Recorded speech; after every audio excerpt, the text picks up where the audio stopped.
이 성탄의 날에 오늘도 제가 이 말씀을 증거할 수 있는 귀한 시간을 얻게 되어졌는데, 오늘은 예수님께서 우리를 구원하기 위해서 이 땅에 오신 날입니다. 아멘. 그렇기 때문에 우리에게는 기쁨이고 감사이고, 그것을 아는 저와 여러분들에게는 오늘이 축복의 날이 되는 줄로 믿습니다. 또한 이 축복을 누리고 받은 저와 여러분들은 이 은혜와 이 감사를 주변에 있는 사람들에게 나눌 수 있고 증거할 수 있는 그런 자격이 저와 여러분들에게 있는 것을 알게 됩니다. 그래서 오늘 본문 말씀에 보니까 제가 이 말씀을 준비하면서 가장 눈에 들어왔던 말씀은 누가복음 12장 14절에 있는 말씀입니다. 제가 오늘 이 본문을 가지고 말씀을 나누려고 하는데, 지극히 높은 곳에서는 하나님께 영광이요 땅에서는 기뻐하심을 입은 사람들 중에 평화로다라고 하는 이 천사들의 찬양의 이 메시지를 오늘 저와 여러분들에게 나누면서, 예수님께서 오심이 우리에게 기쁨이고 즐거움이고 감사인 것은 우리가 이 땅 가운데 살아가는 삶 가운데서 평화와 기쁨이, 또한 그 샬롬이 넘쳐나기 때문인 줄로 믿습니다. 그래서 오늘 그 샬롬으로 오신 예수님이라고 하는 그 제목을 가지고 함께 말씀을 나누려고 합니다. 유대인의 풍습들 가운데에 한 가지 풍습이 있는데, 그 마을에 아이가 태어나면 그 마을에서 가장 노래 잘하는 사람이 와서 그 아이의 태어남을 노래하고 그 아이의 탄생을 축하하는 그런 노래를 불러준다라고 합니다. 그것이 유대인의 풍습이라고 합니다. 그런데 오늘 이 예수님이 태어나신 이 날에는 그 마을에 요셉과 마리아가 살았던 그 지역이 아니기 때문에 그 마을에서 노래 잘하는 사람이 와서 노래를 불러줄 수 없는 상황입니다. 왜냐하면 그들이 호적하기 위해서, 가이사 아구스의 명을 따라서 호적하기 위해서 베들레헴으로 갔기 때문입니다.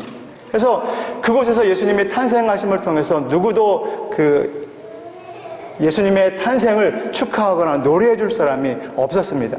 그런데 그것이 아쉬우셨는지 하나님께서는 그 예수님의 탄생을 위해서 사절단을 준비하십니다. 그것이 바로 2명의 그룹을 예수님이 탄생하신 그날에 보내시는데, 그날은 아니고요. 예수님이 탄생하신 그 사건을 통해서 예수님을 탄생을 기뻐하는 사절단들을 보내는데, 첫 번째가 바로 동방의 박사들입니다. 동방의 박사들이 몇 명이 예수님이 탄생을 위해서 예수님 탄생을 축하하면서 방문하러 갔을까요? 몇 명일까요? 어떤 분들은 1명 이상이다. 왜냐하면 동방의 박사들이라고 했기 때문에 1명의 이상이다라고 말씀을 하십니다. 아니다. 1명의 이상 3명, 3명에서 4명 정도 될 거다라고 이야기하는 분들도 있습니다. 근데 다른 성경학자들은 그렇지 않다. 많게는 몇십 명, 더 많게는 한 몇백 명까지도 되었을 거다라고 생각하는 분들도 있습니다. 왜 그러냐면 그들이 처음 그 별을 보고 따라갔을 때, 유대 지역에 들어갔을 때 그들이 찾아가는 곳이 어디인지 아시죠? 헤롯 궁입니다. 왕궁으로 가서 헤롯 왕을 만납니다.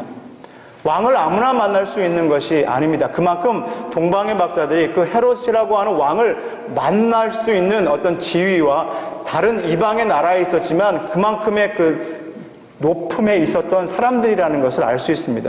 그래서 그 정도의 사람들이 그 유대 땅을 방문하기 위해서는 그 먼 거리를 올 때에 그냥 몇 명의 사람들이 오지 않고 그들을 호위하고 보호할 수 있는 많은 무리들이 함께 왔을 거다라고 추측을 합니다.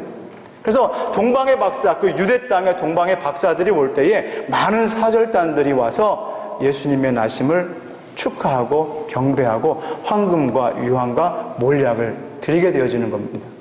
그래서 이 말씀을 통해서 우리가 알 수 있는 것은, 이 영적인 의미로 생각해 볼 때에 이 예수님의 탄생을 통해서 많은 이방인들이, 예수님이 이 땅에 오시는 그 의미가 많은 이방인들도 예수님 앞에 경배하고 예배할 수 있도록 하기 위해서 이 땅 가운데 오셨음을 우리에게 이야기해주고 있는 그 내용으로 볼 수 있습니다. 그뿐만 아니라 예수님의 탄생을 축하하기 위해서 두 번째 그룹의 사람들이 오는데 그들은 목자들입니다. 오늘 저와 여러분이 읽은 말씀에 목자들에게 천사들이 나타나서 예수님의 나심을 증거하고 있는 것을 보게 되어집니다. 10절 말씀에 보니까 천사들이 이르되 무서워 말라. 내가 온 백성에게 미칠 큰 기쁨의 좋은 소식을 너희에게 전하노라 라고 이야기합니다. 그러면서 오늘날 다윗의 동네에 너희를 위하여 구주가 나셨으니 곧 그리스도 주시니라. 너희가 가서 강보에 쌓여 구유 안에 누인 아기를 보리니 이것이 너희에게 표적이니라 라고 이야기하면서 그들이 천군 천사들이 노래를 합니다. 예수님의 탄생을 노래할 때에 뭐라고 찬양하며 노래하냐면 지극히 높은 곳에서는 하나님께 영광이요 땅에서는 기뻐하심을 입은 사람들 중에 평화다라고 노래하고 있는 것을 봅니다. 천사들이 아기 예수님의 탄생을 바라보면서 찬양을 합니다. 지극히 높은 곳에서는 하나님께 영광이고 이 땅에는 기뻐하심을 입은 자들에게 평화다라고 하는 그 찬양의 메시지를 전하게 되어집니다. 오늘 이 천사들이 찬양한 이 메시지를 오늘 이 시간에 한번 살펴보면서 그 예수님의 오심의 의미가 무엇인지 한번 살펴보기를 원합니다. 오늘 14절 말씀해 보니까 예수님의 탄생하심이 하나님께 영광이다라고 이야기합니다. 왜 하나님께 예수님이 오심이 영광이고 기쁨이고 예수님이 오심이 왜 하나님께서 받으시는 영광이 될까요? 그것은 하나님께서 그토록 원하셨던 구원의 일들, 그 사랑을 베푸는 일들, 그들에게 공의로서 하나님 앞에 하나님께서 계획하시는 그 구원의 계획들을 이루는 출발점이기 때문입니다. 그래서 이 일들을 통해서 하나님께서 이제 모든 인류뿐만 아니라 하나님을 사랑하고 하나님께서 회복하기를 원하시는 그 일들을 이루어 가시기 때문입니다. 그렇기 때문에 우리가 하나님께는 영광이고 두 번째로 보면 이 땅 가운데서 기뻐하심을 입은 사람들 중에 평화다라고 이야기합니다. 이 땅 가운데서 하나님의 기뻐하심을 입은 사람들이라고 하는 것은 하나님의 은혜를 아는 사람들을 의미합니다. 하나님의 구원의 감격을 아는 사람들, 저와 여러분들을 의미한다라는 겁니다. 그래서 예수님의 오심이 하나님의 은혜를, 그 구원의 은혜를 아는 사람들에게 하나님께서 주시는 그 은혜를 깨닫고 그 안에서 기뻐함을 입은 사람들 가운데에서 우리가 평화의 삶을 하나님께서 보장하고 누리게 하신다라는 사실입니다. 이러한 사건이 있고 나서 예수님께서 누가복음 4장에 보면 이사야 선지자를 통해서 예수님께서 이 땅에 오신 그 이유에 대해서 설명하고 있는 것을 봅니다. 40일 동안의 광야의 시험을 이제 모두 마치시고 난 다음에 이제 하나님께서 예수 그리스도를 통해서 이 땅 가운데서 이룰 구원의 계획들을 시작하면서 처음 자신이 이 땅에서 오신 일들에 대해서 말씀을 들어서 회당에서 선포하는 내용입니다. 4장 18절 말씀에 주의 성령이 내게 임하셨으니 이는 가난한 자에게 복음을 전하게 하시려고 내게 기름을 부으시고 나를 보내사 포로된 자에게 자유를, 눈먼 자에게 다시 보게 함을 전파하며 눌린 자를 자유케 하고 주의 은혜의 해를 전파하게 하려 하심이라 하였더라 라고 성경은 기록하고 있습니다. 예수님께서 이 땅에 오신 것은 눌린 자, 포로된 자, 눈먼 자, 갇힌 자들에게 자유를 주기 위해서 이 땅에 오셨다라는 겁니다. 우리를 구원하시기 위해서 이 땅에 오신 그 구원의 계획이 우리의 삶 가운데서 우리를 묶고 힘들게 하고 또한 우리가 하나님 앞에 나아가지 못하는 죄의 문제 가운데서 자유할 수 있도록 하기 위해서 예수님께서 이 땅에 오셨다라는 사실입니다. 그래서 이 사랑을 알고 하나님의 구원의 은혜를 아는 자들은 이 땅 가운데서 평화를 누리고 기쁨을 누리고 하나님의 주시는 그 샬롬의 삶을 누리게 된다는 사실입니다.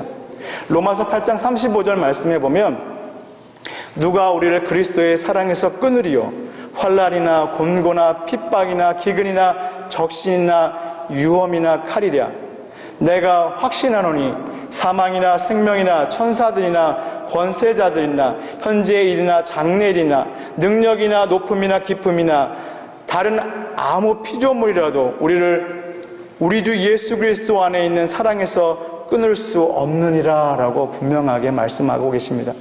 예수님께서 이 땅에 오시면서 우리에게 분명하게 기쁨이 되고 감사가 되는 이유는 그 사랑을 우리에게 보여주셨기 때문입니다.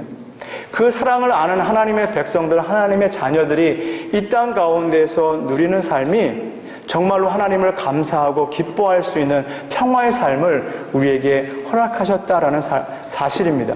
그런데 그 사랑이, 그 관계가, 그 평화가 다 깨어지는 사건이 생겨지는 것을 저와 여러분이 압니다. 그래서 이제는 예수 그리스도를 찬양하고 예수 그리스도를 만나는 이 일들 가운데에 많은 사람들이 관심을 두지 않습니다. 최근에 들어서 20대, 30대의 젊은 사람들에게 조사를 했습니다. 뭐라고 조사했냐면 성탄절이 어떤 날입니까? 라고 20대에서 30대 250명의 사람들에게 물었다고 합니다. 그랬더니 많은 사람들이 대답하기를 69명이 쉬는 날입니다. 그날은 쉬는 날입니다. 라고 대답했습니다. 그리고 50명의 사람들이 뭐라고 얘기했냐면 그날은 친구들과 함께 즐거운 시간들을 보내는 시간입니다. 라고 이야기를 했고요. 35명이 그날은 연인들에게 프로포즈하는 날입니다. 사랑을 고백하는 날이라고 이야기를 했다라고 합니다. 그리고 68명의 사람들이 그날 성탄절은 예수님이 오시는 날이라고 이야기했다라고 합니다. 그러니까 대부분의 젊은 사람들이 한 4분의 조사했던 250명 중에 4분의 3 정도는 성탄절이 예수님이 오심의 날인 것을 모르는 사람들이 대부분이라는 겁니다. 그 중에 4분의 1만 정말로 예수님이 이 땅에 오신 날이 성탄절이고 우리가 그 안에서 기뻐하는 날이다라고 알고 있는, 제가 20대 때인가요? 그때 지금 이러한 예수님의 오심을 알지 못하는 것이 지금의 문제뿐만 아니라 그때에도, 제가 20대 때도, 그러니까 한 20년 전에도 그런 일들이 있었습니다. 그래서 제가 성탄절 그 즈음에서 신문에 보면 4칸짜리 이게 만화가 있습니다. 4칸짜리 만화가. 근데 그 4칸짜리 만화에 어떤 그림이 있었냐면 첫 번째는 성탄절 이래가지고 사람들이 막 즐거워하는 그 그림이 첫 번째 칸에 있었고요.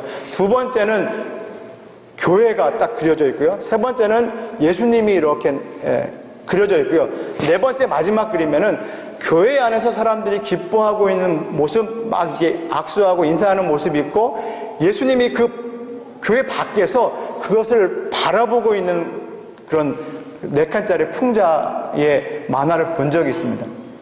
우리가 샬롬을 누리고 평화를 누리고 예수님의 오심을 기뻐하는 것이 예수님은 그 안에서 축하하지 않고 기뻐하지 아니하고 예수님은 그 예배를 받지 않는데 우리끼리만, 그 성도끼리만 기뻐하고 즐거워하는 그런 만화들을 이렇게 4칸짜리 만화, 풍자 만화를 보면서 매년마다 그런 성탄절이 되어지면 그것이 떠오릅니다. 그것이 자꾸 생각되어지고, 과연 우리가 드려지는 예배, 감사, 영광, 드려지는 이 기쁨의 메시지가 과연 누구를 위한 것인가 라고 하는 그런 생각들이 매년마다 그 성탄절이 되면 그 만화들이 잊혀지지 않는 것을 볼 때, 그때 당시 것을 제가 받아들일 때 좀 충격적으로 받아들였던 것 같습니다.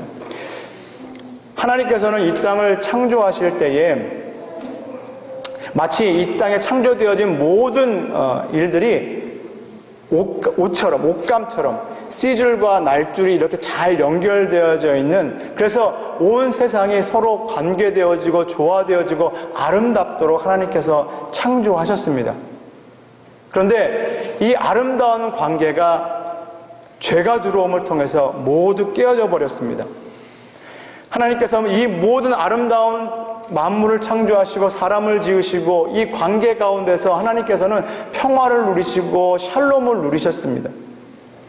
그런데 이 만든 것을 보시면서 하나님께서는 기뻐하시고 정말 그 안에서 아름다움을 통해서 사람들과 이 자연과 모든 것과 관계하면서 즐거움을 누리셨습니다. 죄가 들어옴을 통해서 이런 모든 평화와 질서와 관계들이 깨어졌습니다. 이 관계가 회복되어지는 순간이 바로 예수님이 이 땅 가운데 오신 이 사건을 통해서 그 관계의 회복의 시작이 되어지는 것을 알 수 있습니다. 그렇기 때문에 이 예수님의 오심이 우리에게는 기쁨이고 즐거움이 되어집니다. 샬롬을 번역할 때 평화라고 번역을 합니다.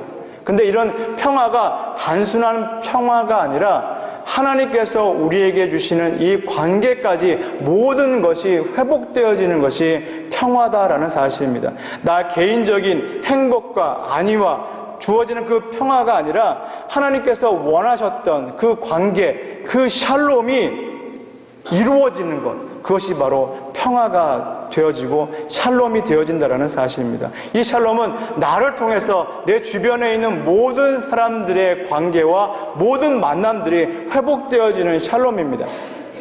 만약에 교회 안에서 예배할 때 또한 교회 일들을 감당할 때 많은 분들에게 보여지는 모습이 샬롬의 모습이고 은혜의 모습인 분들이 많습니다. 그런데 교회 안에서만 그런 모습이고 가정에서는 그런 샬롬의 모습이 아니라 정말로 엄한 아버지로 또는 때에 따라서 잘못되어지는 모습으로 만약에 그 관계들이 나타난다라고 하면 그것은 정말로 하나님께서 원하시는 우리에게 그 처음으로 우리에게 알려주시기를 원하셨던 그 샬롬이 아니라는 사실입니다. 또한 우리가 가정에서 직장에서 우리의 모습이 엄한 상사 또는 우리의 모습이 까다로운 사람들의 모습이 보여지고 드러날 때에 그것은 정말로 하나님께서 원하시는 그런 삶의 샬롬이 아니라라는 사실입니다. 여러분들 생활의 달인이라고 하는 거 여러분들 좋아하십니까? 잘 보십니까? 제가 어느 날 생활의 달인이라는 것을 이렇게 보게 되어졌는데 어떤 일본에 있는 달인인데 짜집기의 달인이라고 합니다. 짜집기의 달인. 우리의 옷이 올이 나가거나 또는 오래되어져서 구멍이 나거나 뭐 벌레가 먹거나 그러면 그것이 이렇게 구멍이 나버리잖아요. 그런데 보통 그렇게 그런 옷들을 살 때에는 그 안에 담겨져 있는 의미와 뜻이 있어서 때에 따라서 선물로 주어지는 경우가 있어서 그것이 너무 그냥 버릴 수 없는, 그래서 그것을 이제 수선해서 다시 원래의 모습으로 복구하는, 그곳에서 이렇게 맡기는. 근데 그것을 잘하는 명인이 있는데 그것을 일본에 있으시더라고요. 근데 이제 그것을 이제 제가 방송을 통해서 봤는데 구멍이 나 있는데 그것을 정확하게 다 처음에 원 상태로 복구하는 모습을 보았습니다.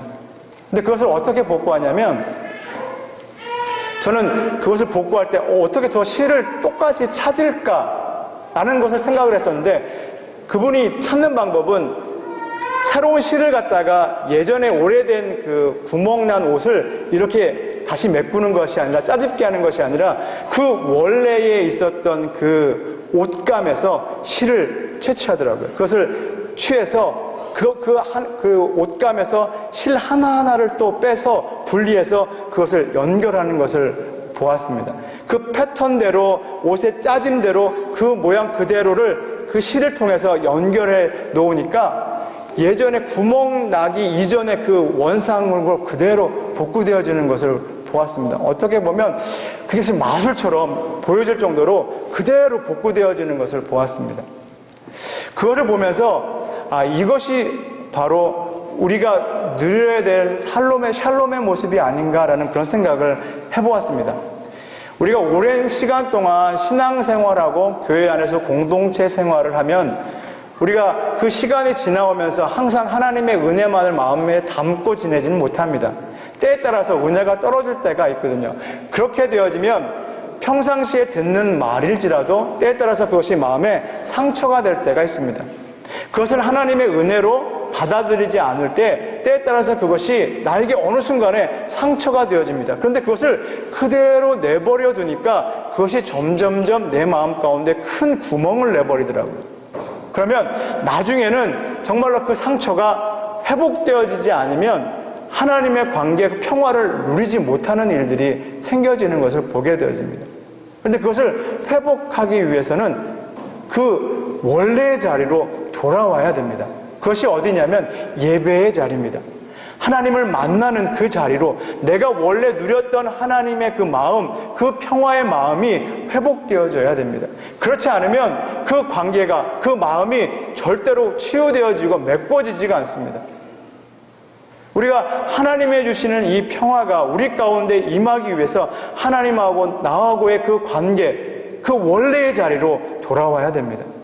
그리고 나서 이 사랑의 마음들을 내 주변에 있는 공동체 안에서 계속해서 잇대어져서 연결되어져야 됩니다. 그래야만 우리가 이 땅 가운데서 샬롬의 마음을 누리고 하나님께서 주시는 그 관계의 마음들을 회복할 수 있게 되어진다는 사실입니다. 예수님께서 이 땅에 저와 여러분들을 위해서 오셨습니다. 그래서 이 관계를 회복하기 위하여 하나님께서 최초로 우리에게 주셨던 아름다운 그 샬롬의 관계를 회복하기 위해서 우리가 이 땅 가운데서 하나님과 누릴 수 있는 그 천국의 마음, 그 평화의 마음을 누리기 위해서 하나님께서 직접 이 땅에 오셨고 이 일들을 위해서, 우리를 위해서 피를 흘리시고 또한 우리가 그 사랑에 잇대어서 우리가 하나님 앞에 우리의 잘못을 구하고 용서함을 얻고 우리가 하나님의 주신 그 평화의 마음을 우리가 다시 회복하고 이 땅 가운데서 기쁨의 삶을, 즐거움의 삶을 누릴 수 있도록 하나님께서 우리에게 그 기쁨을 허락하셨다라는 것입니다. 그것이 성탄이 주는 의미입니다. 우리가 성탄에 그 주는 그 의미를 올바로 깨달을 때에 기쁨이 회복되어집니다.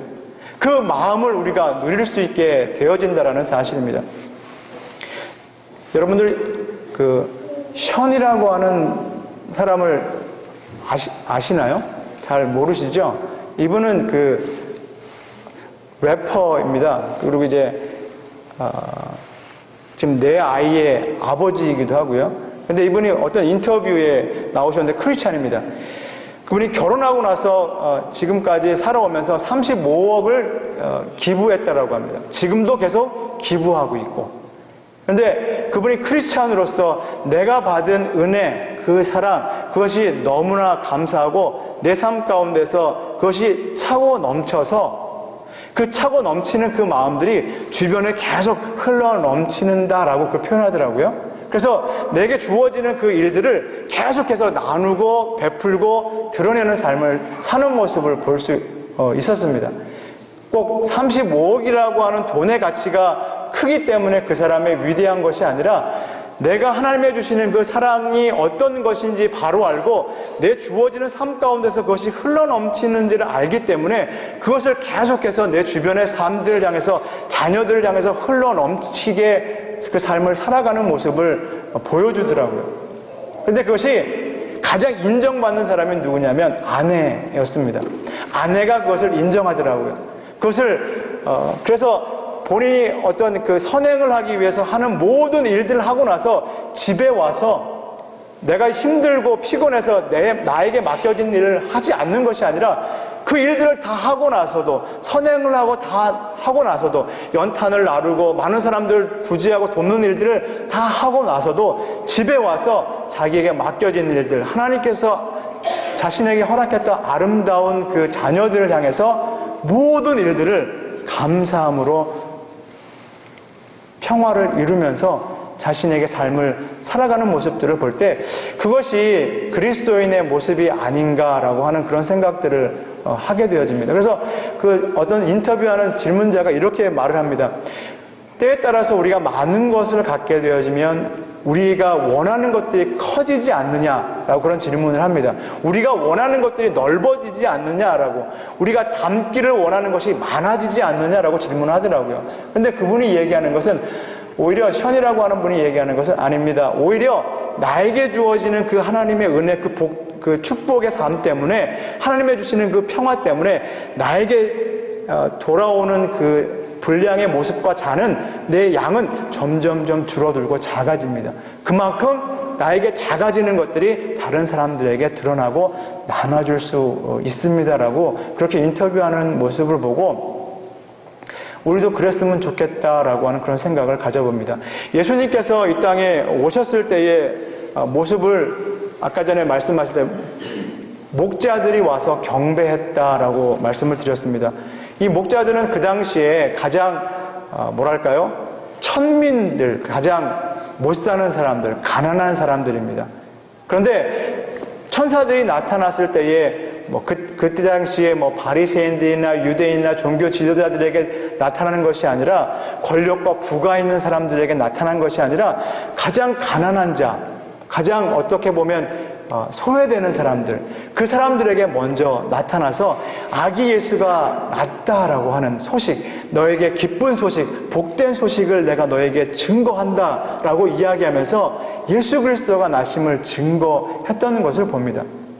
그래서 그 어려운 삶 가운데서, 그 눌림 가운데서 있는 자들에게 예수님의 오심이 기쁨이고 즐거움이고 감사고, 이 땅 가운데서 예수 그리스도를 통한 기쁨의 삶, 평화의 삶을 누릴 수 있게 되어짐을 그들에게 보여주고 나타내기 위해서 그 가난한 자들을 향해서 예수님이 오셨음을, 그리고 예수님 자체가 아마 어떻게 보면 그 태어나는 그 환경이 힘든 상황이고 어려운 가난한 목수의 아들로 태어나셨습니다.